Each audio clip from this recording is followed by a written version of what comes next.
একদিন আমি রাস্তা দিয়ে যাচ্ছিলাম, হঠাৎ করে একটা মুরব্বী লোক আমাকে ডাক দিল। গিয়ে আমি বললাম যে আসসালামু আলাইকুম। তখন সেই লোকটি আমাকে বলল, তুমি আমাকে সালাম দিলে কেন? আমি বললাম, আপনি আমার বয়সে বড়, আপনাকে তো অবশ্যই সালাম দিব। তখন সেই মুরব্বী লোকটা বলল, তুমি কি মুসলিম? আমি বললাম যে হ্যাঁ আমি মুসলিম। তখন সেই লোকটা আমাকে বলল, তুমি মুসলিম এখানে কি করে জন্ম নিলে? এখানে সবাই হিন্দু। আমি অবাক হয়ে গেলাম, বললাম যে এখানে সবাই হিন্দু কেন, মুসলিম কি থাকা যায় না? তখন সেই লোকটা বলল, তোমার বাবার নাম কি?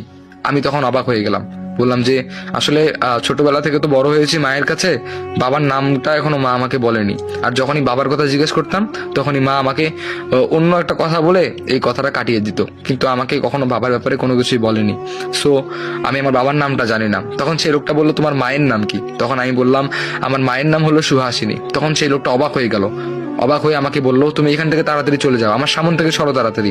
আমি অবাক হয়ে গেলাম, বললাম যে অদ্ভুত তো, আপনি আমাকে নিজেই ডাকলেন আবার নিজেই বলতেছেন তাড়াতাড়ি চলে যাও, এটা কি ধরনের আপনার ব্যবহার?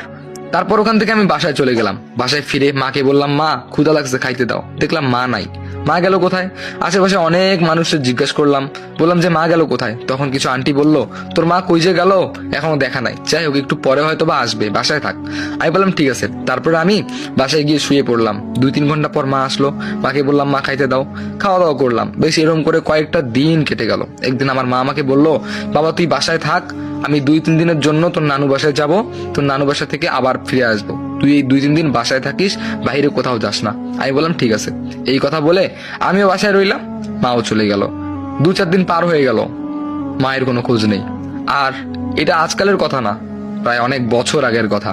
তখন কিন্তু অ্যান্ড্রয়েড ফোন বা বিভিন্ন রকম ফোন কিচ্ছু ছিল না, যোগাযোগের কোনো মাধ্যম ছিল না, শুধু চিঠি বার্তা ছাড়া। তো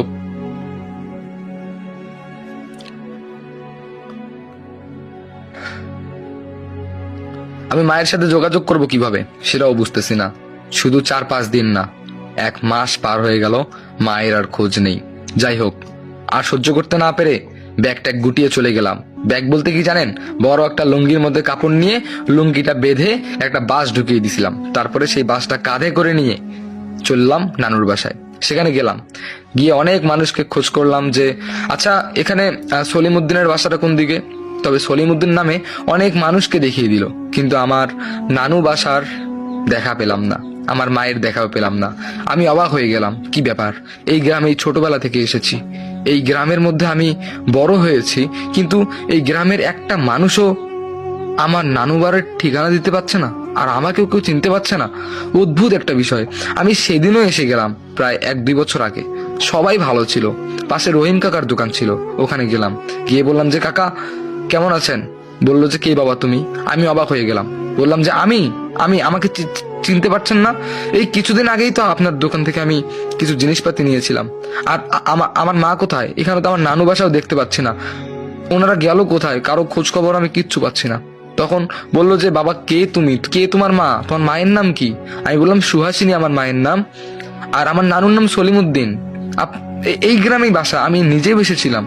তখন সেই লোক অবাক হয়ে গেল আর বলল যে আমার তো মনে পড়তেছে না বাবা, তুমি হয়তো ভুল জায়গায় চলে এসেছো। এরপরে আমি পাগলের মতো ছটপট করে পুরো গ্রামটা পাগলের মতো খুঁজলাম, কিন্তু সত্যি বলতে আমি আমার মায়ের দেখা পেলাম না। আমি ঘুরতে ঘুরতে এক জায়গার মধ্যে বসে পড়লাম, পেটের মধ্যে খাওয়াও নাই, মাথাটা ঘুরে গেল। তারপর আর আমার কিচ্ছু মনে নেই। হঠাৎ করে একটা মেয়ে এসে আমাকে ডাকলো, আমি উঠলাম, উঠে বললাম যে আমি আমি কোথায় আছি? তখন সেই মেয়েটা বলল, কে তুমি, কোথায় এসেছো, তুমি এখানেই ছিলে এই শীতের মধ্যে? আমি বললাম যে হ্যাঁ, আমার তো কিছু মনে নেই, তবে আমি আমার মাকে খুঁজতে এসেছিলাম, তারপর আমার আর কিচ্ছু মনে নেই, আমি আমার মায়ের দেখাও পাইনি। তখন হঠাৎ করে সেই মেয়েটা বললো যে তোমার মাকে খুঁজতে এসেছো মানে তোমার মা কি হারিয়ে গেছে নাকি? আমি বললাম যে হারাবে কেন, এখানে আমার নানুর বাসা, আমি এখানে এসেছি আমার মাকে খোঁজার জন্য। কিন্তু অবাস্তব একটা ঘটনা হচ্ছে যে এখানে কেউ আমার নানুকে চিনতেছে না, আমার নানু বাসা চিনতেছে না, এবং আমার মাকে কেউ চিনতেছে না। এখন আমি কি করব? তখন সে মেয়েটা বলল, তোমার নানুর নাম কি? আমি বললাম যে সলিমউদ্দিন। তারপরে বললো যে তোমার মায়ের নাম? এরপর আমি বললাম যে আমার মায়ের নাম সুহাসিনী, আমার নানুর নাম সলিমউদ্দিন, এই গ্রামেই বাসা। তারপরে সেই মেয়েটাকে আমি সবকিছু খুলে বললাম। মেয়েটা অবাক হয়ে গেল। আমি বললাম যে হ্যালো, কিছু তো বলেন, আপনি কি আমার মাকে চিনেন? হঠাৎ করে সেই মেয়েটা আমার সামনে থেকে উধাও হয়ে যায়। আমি এটা ভেবেই অবাক হচ্ছি মেয়েটা গেল কোথায়। তারপরে পিছন দিকে তাকিয়ে দেখি পিছনে আমার একটা বিশাল বড় একটা সাপ আছে। আমি অবাক হয়ে গেলাম, সামনে একটা বাস দেখতে পেলাম।